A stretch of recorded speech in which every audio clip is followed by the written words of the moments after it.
আসসালামু আলাইকুম। আজকে একটি দুর্দান্ত শাক রান্নার রেসিপি নিয়ে হাজির হয়ে গেছি আপনাদের মাঝে। তো আমি প্রথমে কড়াইতে তেল দিয়েছি। তেলটা গরম হওয়ার পর আদা বাটা করে শুকনো মরিচ আর পেঁয়াজ নিয়েছি। তো পেঁয়াজ আর মরিচটা কষানোর পর আমি শাক দিয়ে দিয়েছি। তো শাকটা ভালো করে ধুয়ে দিতে হবে, কারণ এই শাকে প্রচুর পরিমাণে আপনার বালি কাদা লেগে থাকে। তো সেজন্য দুইটা পাত্রে এটা নিয়ে তারপর পরিষ্কার করতে হবে। একটা পাত্র থেকে আরেকটা পাত্র উঠিয়ে ধুয়ে পরিষ্কার করে নিলে সমস্যা আর হয় না। কাদা বালি থেকে থাকলেও সেটা চলে যায়। 3 থেকে 4 বারের মতো এটাকে আপনার ধুয়ে নিতে হয়, তাহলেই আপনার আর বালি কাদাটার ভয় থাকে না। দেখুন কত উঁচু করে দিয়েছিলাম আর কতটা কমে গেল। তো আমি শাক দিয়ে লবণ দিয়ে ঢাকা দিয়ে রেখেছিলাম। তারপর ঢাকা খোলার পর দেখি আমার শাক সব শুকিয়ে একদম কমে গেল। তো আমি এখন টমেটো দিয়ে নিচ্ছি।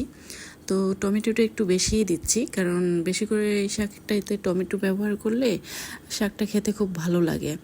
আর শুকনো মরিচ, পেঁয়াজ, আদা বাটা করে দিয়েছিলাম, সেই কারণে টমেটোটা বেশি দিয়েছি, যাতে খেতে একটু ভালো লাগে বেশি।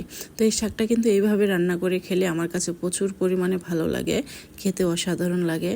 আমাদের বাসার সবাই এইভাবে শাক রান্নাটা খুবই পছন্দ করে। আমরা সবাই এভাবেই রান্না করে খেতে পছন্দ করি আর কি।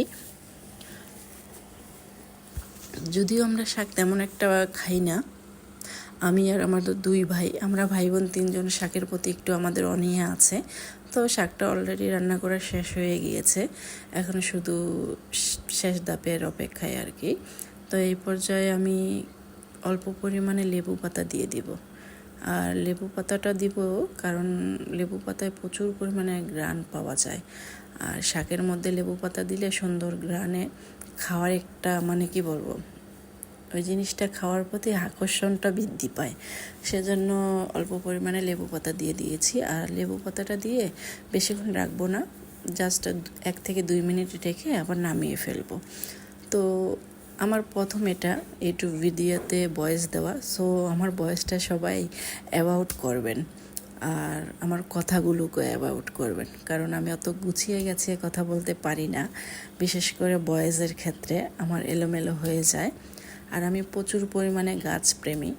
আমি আমার পাশ দিয়ে গাছের ভ্যান কিংবা যদি নার্সারির পাশ দিয়ে আমি যাই, আমি একটা না একটা গাছ কিনে নিয়ে আসবই।